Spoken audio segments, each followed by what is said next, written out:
Friends, मेरा नाम है वैभव और आप लोग देख रहे हैं कैरियर मित्रा के यूट्यूब चैनल को। दोस्तों, महेश कुमार वर्णवाल जी की जो ज्योग्राफी की बुक है इसको हम कंप्लीट कर रहे हैं। पार्ट ए इसका ऑलरेडी कंप्लीट हो चुका है और पार्ट बी का आज जो है दूसरा चैप्टर है।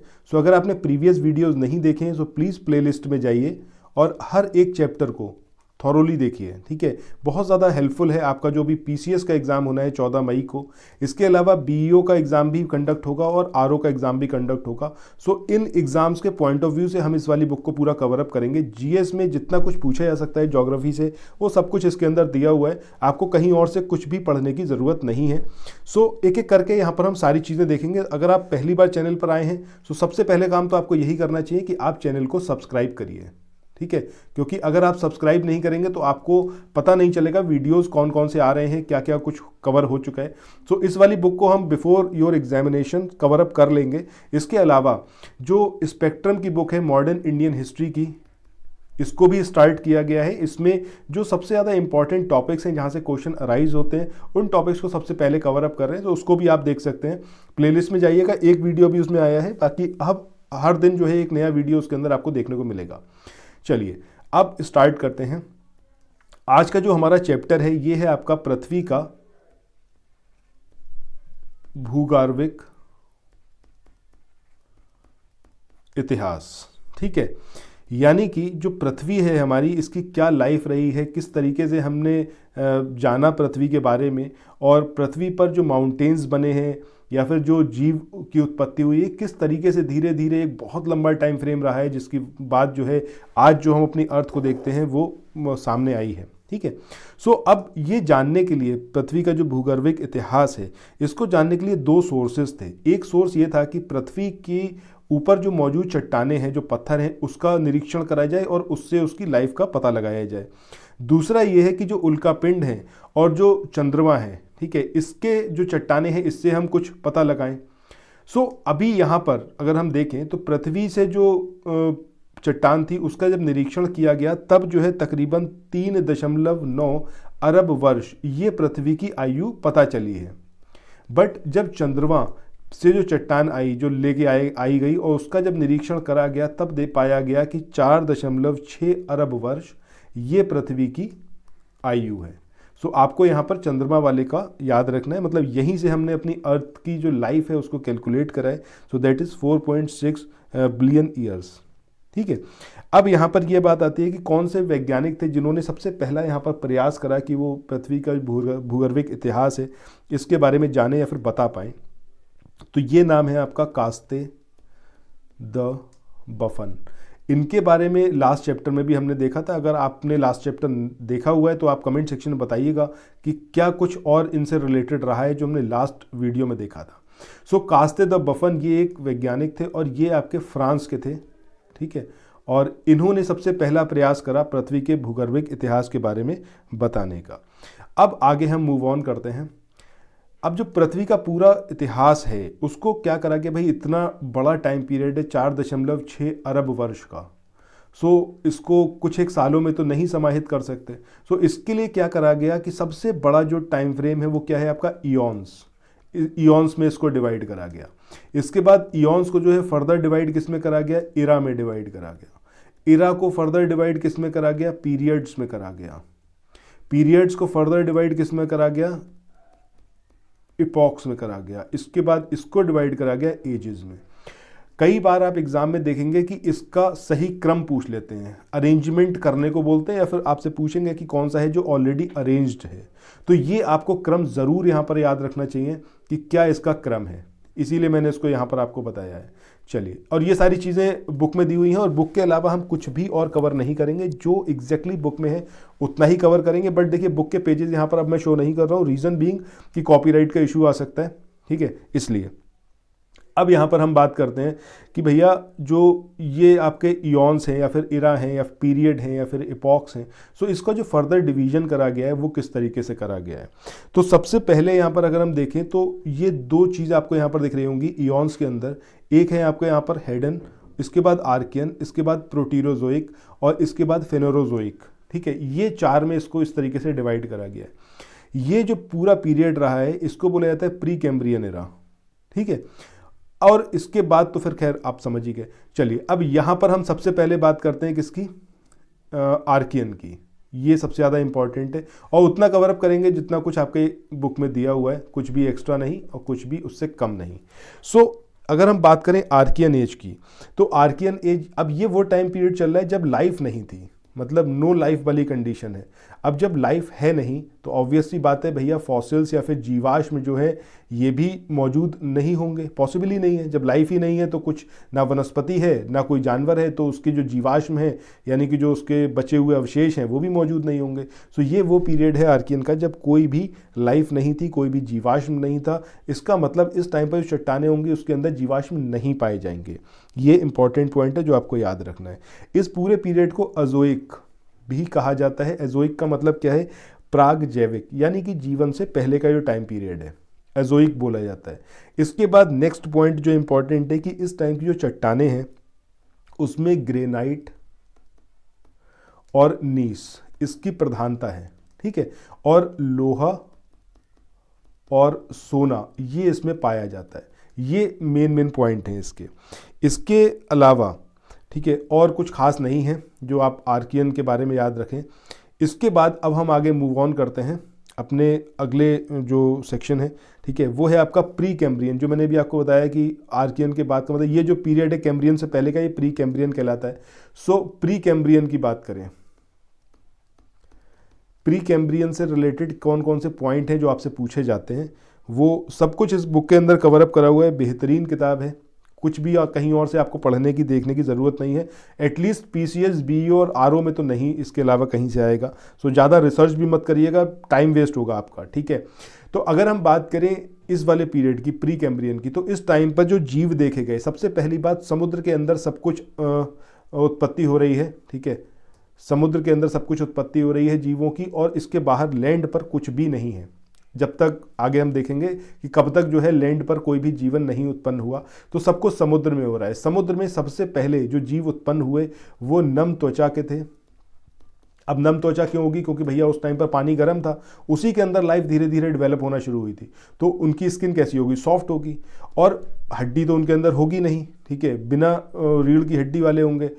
रीढ़ की हड्डी बोल रहा हूँ, ठीक है, रीढ़ की हड्डी नहीं थी उनके अंदर, ये चीज़ आपको याद रखनी है। अब ये वो टाइम पीरियड है जब आपका जो लैंड एरिया था उस पर लाइफ बिल्कुल भी नहीं थी, ठीक है। और प्री कैम्ब्रियन इरा में जो आपका इंडिया है यहाँ पर अरावली और जो धारवाड़ है,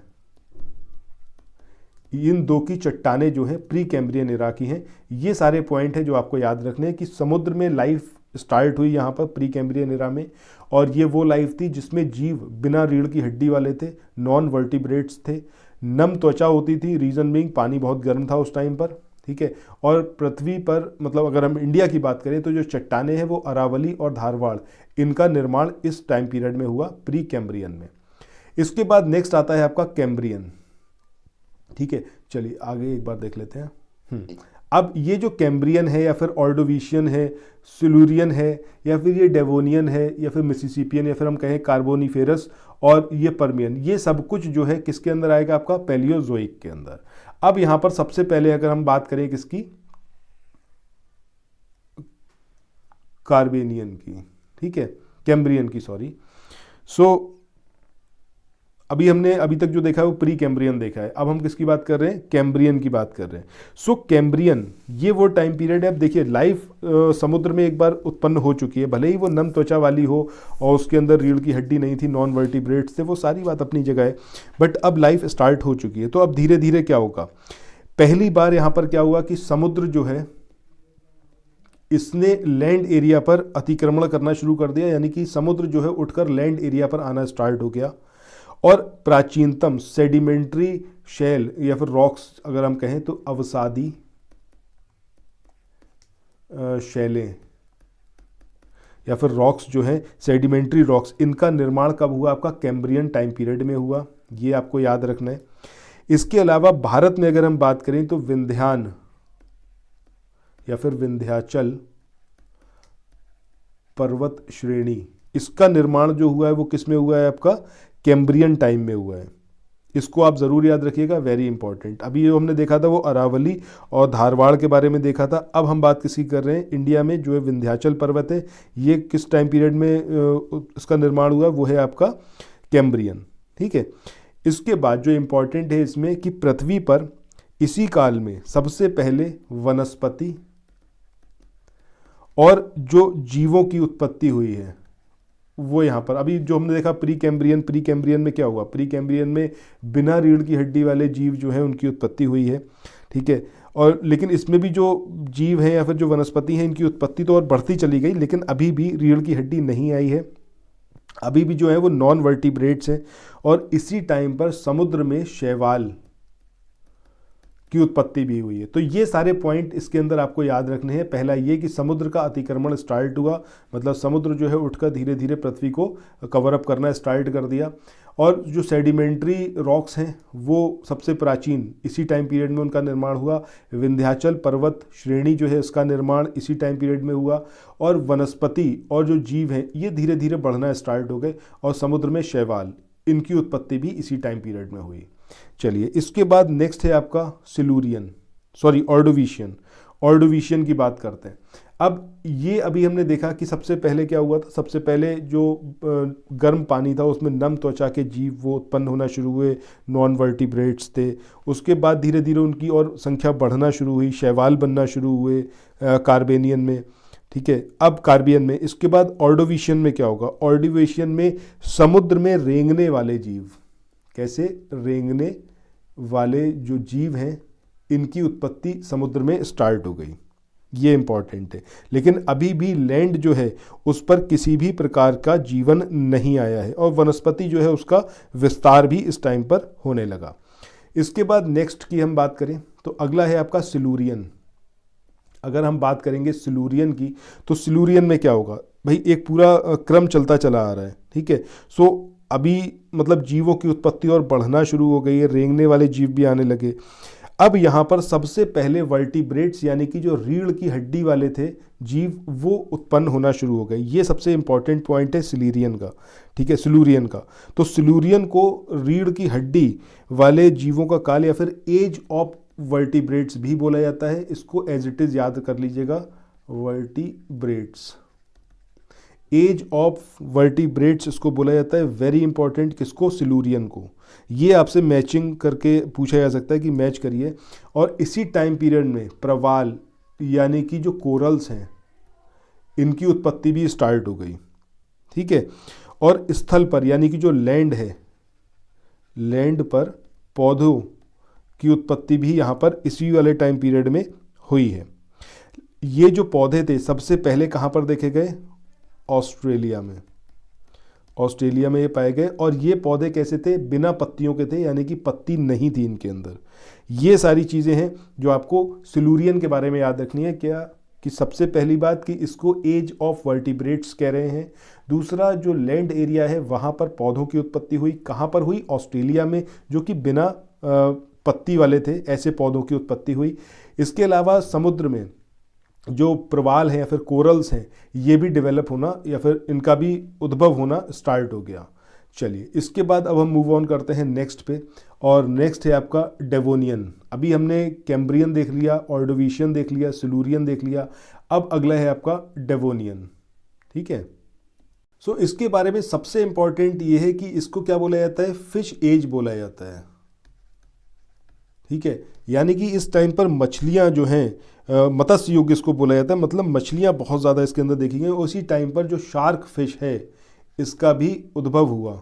ठीक है, ये इसके बारे में याद रखना है। इसके अलावा जो उभयचर हैं या फिर एम्फीबियंस हैं, यानी कि जो समुद्र में भी रह सकते हैं, जो पृथ्वी पर भी रह सकते हैं, ऐसे जीवों की उत्पत्ति हुई। और फर्न वनस्पति, इसकी उत्पत्ति भी इसी टाइम पीरियड पर हुई है। तो सबसे ज़्यादा इंपॉर्टेंट इसके बारे में यही है। अच्छा, एक इंपॉर्टेंट पॉइंट और है कि दुनिया में जितनी भी पर्वतमालाएं हैं, ऊंची पर्वतमालाएं हैं, वो इसी टाइम पर धीरे धीरे उनका विकास होना स्टार्ट हुआ। सो डेवोनियन की अगर आप बात करेंगे तो डेवोनियन जैसे आप देखेंगे ना, देवता तो मछली, अगर आपने देखा हो, कई बार आपने कई जो धार्मिक सीरियल होंगे उसमें देखा होगा मछली के ऊपर भगवान बैठ के जा रहे हैं। दैट मीन्स मछली भी क्या है, एक भगवान ही है। तो यहाँ से आप देवता और मछली को रिलेट कर सकते हैं, याद रहेगा आपको। ठीक है। सो ये इसको फिश एज बोला जाता था। शार्क मछली का उद्भव इसमें हुआ। जो फर्न वनस्पति है वो इसके अंदर देखी गई है, और उभयचर जीव यानी कि जो एम्फीबियंस है उनकी उत्पत्ति भी इसी टाइम पीरियड पर हुई है। चलिए अब आगे हम बढ़ते हैं। नेक्स्ट जो है हमारा कार्बोनिफेरस, जो फर्दर डिवाइड है मिसिसिपियन में और पेंसिल्वेनियन में। सो इस पूरे पीरियड की अगर हम बात करें तो आपको बहुत अच्छे से पता होगा कि इसको कोल एज भी बोला जाता है। क्यों बोला जाता है? क्योंकि भैया कोयला जो है, अगर इंडिया की हम बात करें तो गोंडवाना क्रम की जो चट्टानें हैं उनका निर्माण इसी ड्यूरेशन में हुआ, कार्बोनिफेरस में। और जो कोयला है ये मतलब कोल एज इसको बोला जाता है, कार्बोनिफेरस कल्प इसको बोला जाता है। और कोयले का व्यापक जो डिपॉजिट्स जो हैं वो इस पीरियड के पाए गए हैं। ठीक है। अब यहाँ पर सबसे देखिए भाई, कोयला कब मिलेगा? जब पेड़ होंगे। इससे पहले तक तो पेड़ वेड़ थे नहीं। ठीक है। अब यहाँ पर पेड़ आना स्टार्ट हुए हैं, बड़े बड़े पेड़ यहाँ पर देखे गए। वो पेड़ वापस दब गए ज़मीन में, और जब दब गए तो उसके बाद वो कोयले में कन्वर्ट हुए, तभी तो कोयला फिर प्राप्त होना शुरू हुआ। सो इस टाइम पीरियड पे क्या हुआ कि बड़े बड़े पेड़ देखे गए हैं। ठीक है। मतलब बड़े पेड़ों का काल भी इसको बोला जाता है, या फिर इसको कोल एज भी बोला जाता है। ये सारी चीज़ें इसके बारे में हैं। और जो रेंगने वाले जीव थे, अभी तक तो हमने क्या देखा था? उभयचर, जो पृथ्वी और समुद्र दोनों में रह सकते थे, एम्फीबियंस। अब इसमें जो रेंगने वाले जीव हैं, जो रेप्टाइल्स हैं, इनका पीरियड है ये। तो रेप्टाइल्स जो हैं वो कार्बोनिफेरस पीरियड के हैं। चलिए इसके बाद अगला देखते हैं, जो कि है आपका पर्मियन। पर्मियन टाइम में क्या क्या हुआ है इसको समझने की कोशिश करिए। सो नेक्स्ट जो हमारा है, जिसमें हम पर्मियन के बारे में बात करेंगे, तो इस टाइम पीरियड में क्या हुआ कि जलवायु, जो क्लाइमेट थी, वो धीरे धीरे ड्राई होना शुरू हुई, शुष्क होना शुरू हुई। सो शुष्क हुई तो क्या हुआ? दरारें पड़ी, भ्रंश बने, फॉल्ट्स जिसको बोलते हैं, फॉल्ट्स बने। सो इसकी वजह से ब्लैक फॉरेस्ट, वासजेस, इस जैसे जो पर्वत थे इनका निर्माण हुआ। इसके अलावा स्पेनिश मेसेटा, अल्ताई, तियानशान और एल्पेशियन, ये सारे माउंटेन्स जो हैं उनका निर्माण भी किस में हुआ? पर्मियन में हुआ।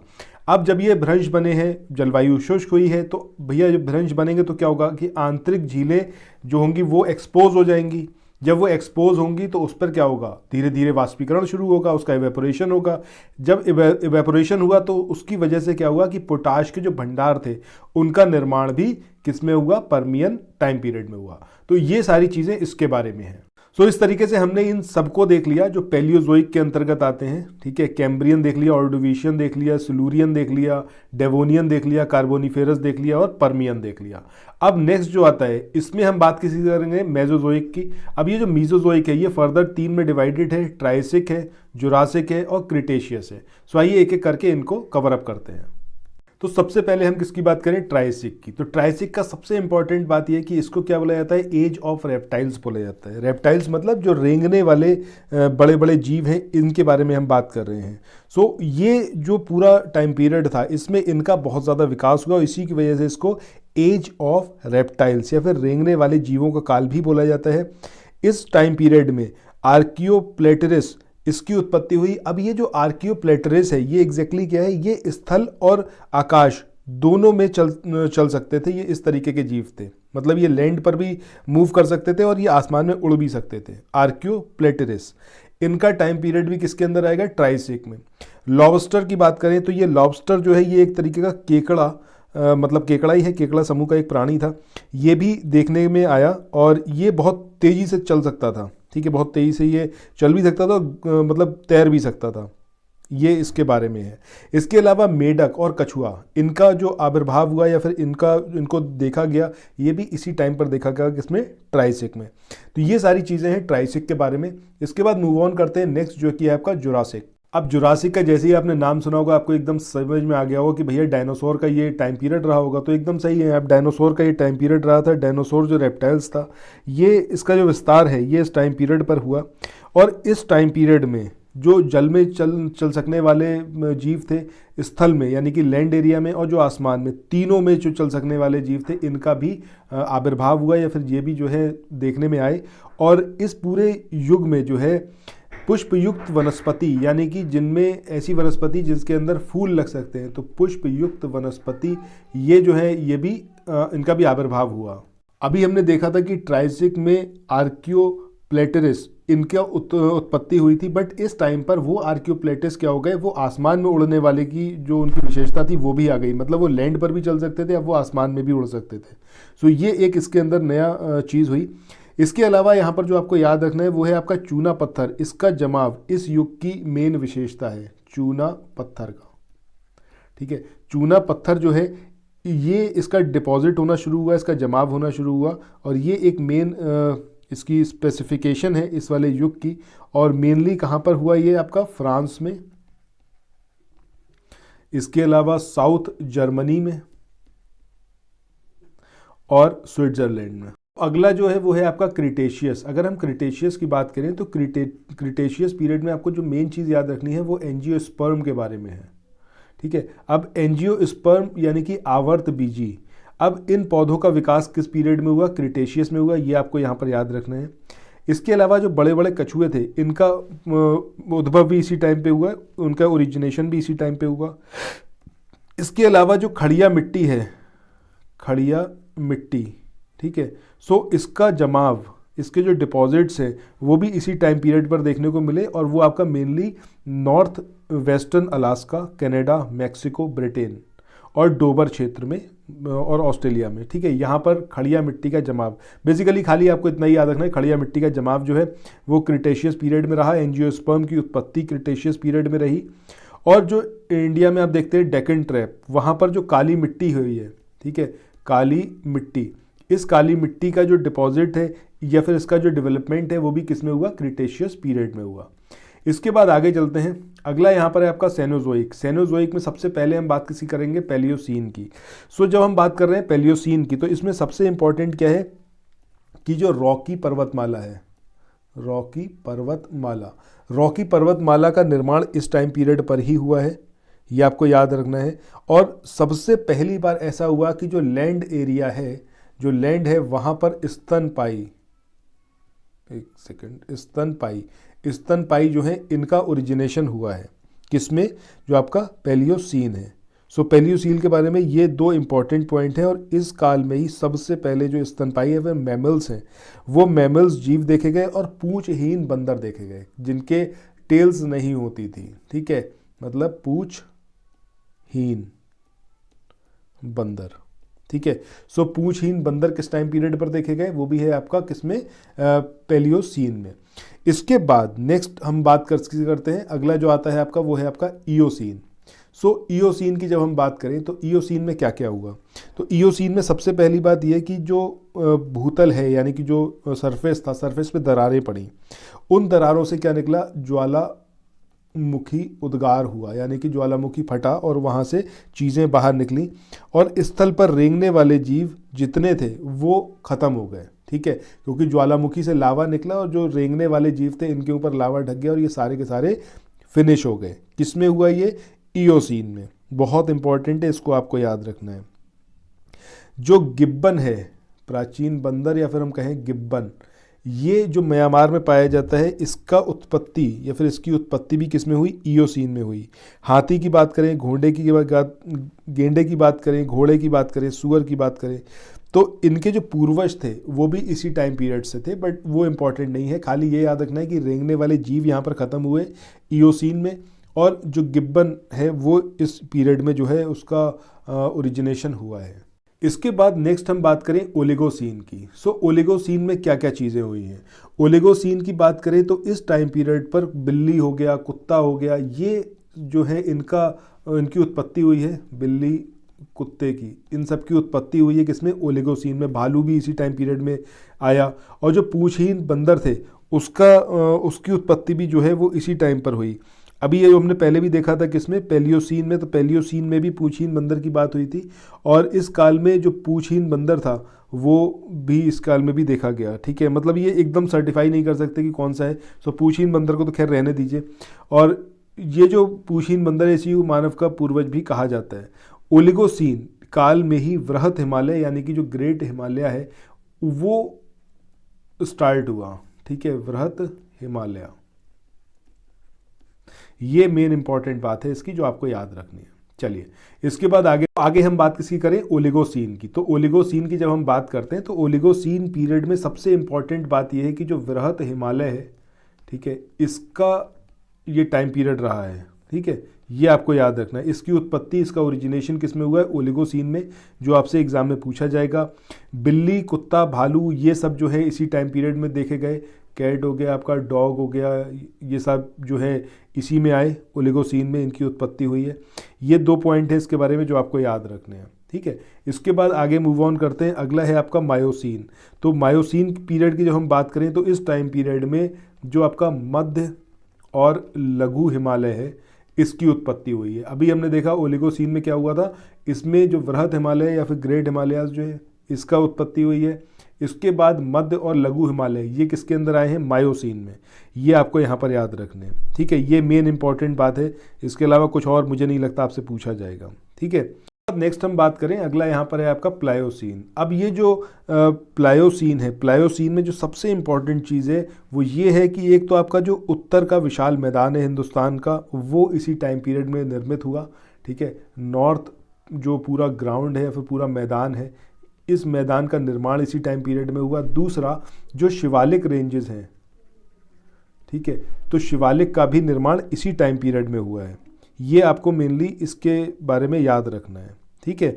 इसके अलावा अगर हम कहें तो जो आपका हिमालय पर्वतमाला है और जो साउथ में पूरा हमारा प्रायद्वीप भारत है, सो उसी के बीच में ये पूरा आपका नॉर्थ का मैदान है, जो आपको पता भी होगा कि इधर यहाँ पर हिमालय है और इधर ये प्रायद्वीप भारत है हमारा, ठीक है। तो बीच में ये जो मैदान पड़ा, इसका पूरा निर्माण किस में हुआ है? आपका प्लायोसीन में। इसके बाद आगे बढ़ते हैं, नेक्स्ट पे हम बात करते हैं। तो अगला जो यहाँ पर है जिसमें हम बात किसी करेंगे, प्लिस्टोसीन की, ठीक है। जो सबसे पहले यहाँ पर आप देख रहे हैं प्लिस्टोसीन। सो प्लिस्टोसीन की अगर हम बात करें तो इस टाइम पीरियड में जो सबसे ज़्यादा इम्पॉर्टेंट चीज़ है कि यूरोप में 4 हिमयुग देखे गए, यानी कि आइस एज देखी गई हैं। अब वो 4 आइस एज कौन कौन सी हैं, उनके नाम आपको पता होने चाहिए। एक है आपका गुंज, GUNZ, गुंज। दूसरा जो है वो है आपका मिंडेल। इसके बाद रिस, और इसके बाद है आपका वर्म, WURM। तो ये जो 4 हिमयुग हैं, ये किस टाइम पीरियड पर हैं? प्लिस्टोसीन में, यूरोप में देखे गए। ये सबसे ज़्यादा इम्पॉर्टेंट है, ठीक है। इसके अलावा पृथ्वी पर जो उड़ने वाले पक्षी थे, कैसे उड़ने वाले पक्षी, इनका आविर्भाव भी इसी टाइम पीरियड पर हुआ है, ठीक है। और मानव की बात करें या फिर जो दूसरे मैमल्स हैं इनकी बात करें, तो आज की डेट में जो हम इनका स्वरूप देखते हैं वो इसी टाइम में पूरा डेवलप हुआ है, किसमें? प्लिस्टोसीन में। तो बेसिकली आपको ये 4 हिमयुग याद रखने, आइस एजेस याद रखनी है यूरोप की, और ये किस टाइम पीरियड में रही है? प्लिस्टोसीन में। और जो उड़ने वाले पक्षी हैं, इनका आविर्भाव भी इसी टाइम पीरियड में हुआ है। चलिए, इसके बाद अगला जो आता है वो आता है हमारा होलोसीन का। ये यहाँ पर मैंने नहीं रिफ्लेक्ट किया हुआ है, बट इसको अलग से देख लेते हैं। ये क्या है आपका? होलोसीन। सो होलोसीन की अगर हम बात करें तो इसको क्या बोला जाता है? अभिनव काल बोला जाता है। और ये वो टाइम पीरियड है जब पृथ्वी का जो तापमान है ये धीरे धीरे मतलब बढ़ने लगा, हिमयुग यहाँ पर समाप्त होने लगा, और विश्व की जो वर्तमान दशा हम देखते हैं वो इसी टाइम पीरियड से प्राप्त हुई है, समझ रहे। और इस टाइम पर सागरीय जीव वर्तमान अवस्था को प्राप्त हुए थे, और स्थल पर मनुष्य ने कृषि कार्य और पशुपालन आरंभ कर दिया था। तो होलोसीन में बेसिकली कहें तो ह्यूमंस जो थे वो डोमिनेट करना स्टार्ट कर दिए थे। सो इसी के साथ इस वाले चैप्टर को यहाँ पर एंड करते हैं, और जितना कुछ था जो इस बुक के अंदर था और जो इम्पोर्टेंट है आपके आने वाले एग्जाम्स के लिए, वो यहाँ पर मैंने कवर अप किया हुआ है। आपको ये सेशन कैसा लगा कमेंट सेक्शन में बताइएगा। कुछ भी आप बात कहना चाहते हो तो वो आप कमेंट सेक्शन में कह सकते हैं। अगर आपको ये वीडियो पसंद आया तो चैनल को सब्सक्राइब करिएगा और ज़्यादा से ज़्यादा इस वीडियो को शेयर करिएगा। Thank you.